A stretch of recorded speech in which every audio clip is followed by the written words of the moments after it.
wala ako manipulate, wala ako sa basta importante, ibigay namin kay Mami nararapat para sa kanya sa maibig siya sa Philippines. Nung mawala si Mama Guy, ano ang initial reaction mo?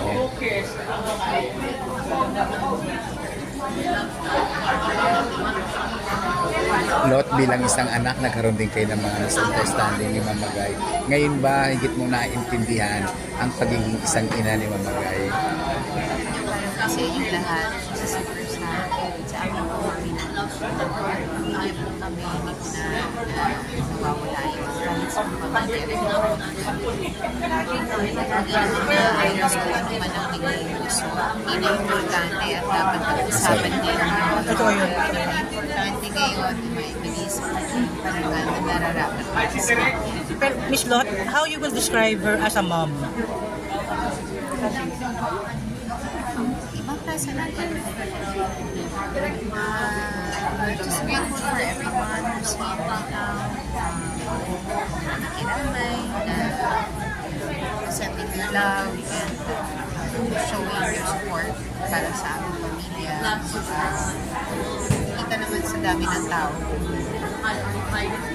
paano din natouch ng mami ko ang buhay ng bawat isa sa kanila. Anong naalala mo na yung pinapayo niya sa'yo before? To always be respectful. Kahit na sino pagkausap mo, hindi magalang ka. Wala naman sa kanyang status sa buhay eh. Lahat sa kanya pantay-pantay. So, whether mayaman ka o may kaya ka sa buhay o wala kang kaya, parehong respeto ang ibigay sa bawat isa. Balot, halos magkasunod kasi yung nangyaring pagkawala ng mga mahal mo sa buhay. Saan ka humuhugot ng lakas ng loob, ng tibay? Sa mga kapatid ko, lalo na sa pagmamahal ko kay Mama. Parang maitawid namin ng napakaganda at napakaayos yun para sa kanya. It's the least we can do for her. Just to give her the best. Kahapon dumating si Sir Christopher, kamusta yung pagdalaw niya? Wala kasi kami dito, para sa mami mo. Siyempre, hindi mo maaalis na dumating ang daddy namin.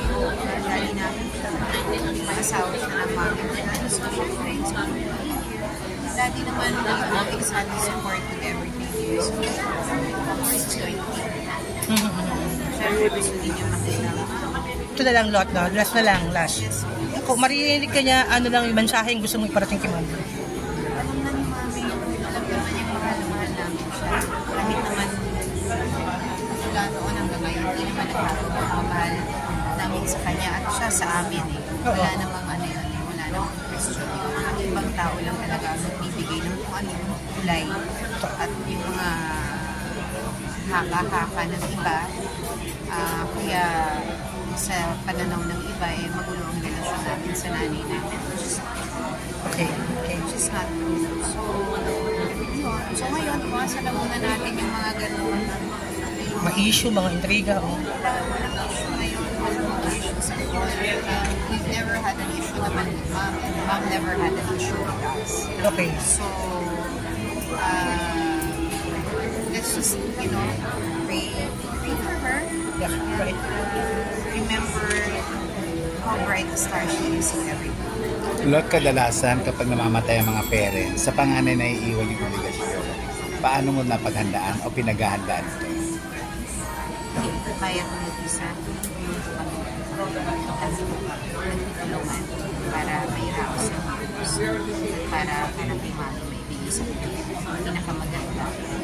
At may huling nabilin ba siya sa inyo before siyang may mga Mami pregnancy? naman lagi naman yung pinapaalala sa akin na mahal niya kami at gano'n din kami sa kanya. So alam niya na isang tawag lang niya sa amin na nandito kami para sa kanya. Alam niya.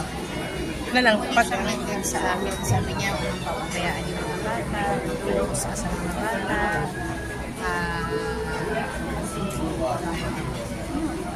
Anong feeling mo na sa lahat ng mga artista, si mama mo lang ang binigyan ng ganitong klaseng o ng paglililig o burian?